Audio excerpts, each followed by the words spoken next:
দুঃখজনক হলেও সত্য, আজ একক নীতি বাস্তবায়নের বদলে ভেস্তে যাওয়ার পথে।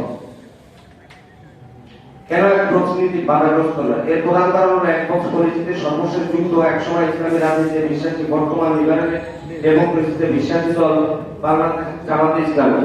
জামাতের অতি রাজনৈতিক উচ্চবিলাসী এবং একত্রিত আধিপত্যের মনোভাবই আজকের পরিস্থিতির সৃষ্টি। দলটি যুগপৎ আন্দোলন সহ বিভিন্ন কাজ একসাথে আগ্রহের সাথে করলেও আসল সমঝোতা সহ নানান বিষয়ে তাদের বিভিন্ন চেহারা প্রদর্শন করতে শুরু করে।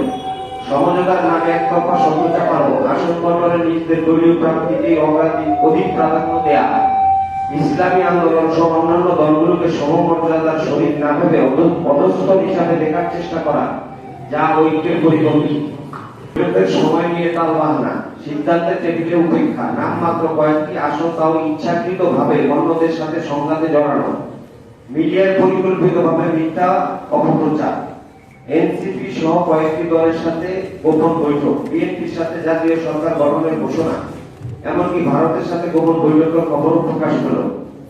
এনসিপির মাধ্যমে পশ্চিমাদের সাথে সম্পর্ক স্থাপনের গুঞ্জন সহ বিভিন্ন অপ্রত্যাশিত বিষয় সামনে আসা ইসলামী আন্দোলন বাংলাদেশ বিব্রতকর পরিস্থিতিতে পড়ে এবং আজকে কঠোর সিদ্ধান্ত নিতে বাধ্য হয়। মোতারাম আমির এবং জামাত ইসলামের আমির যখন বৈঠকে বসে আসন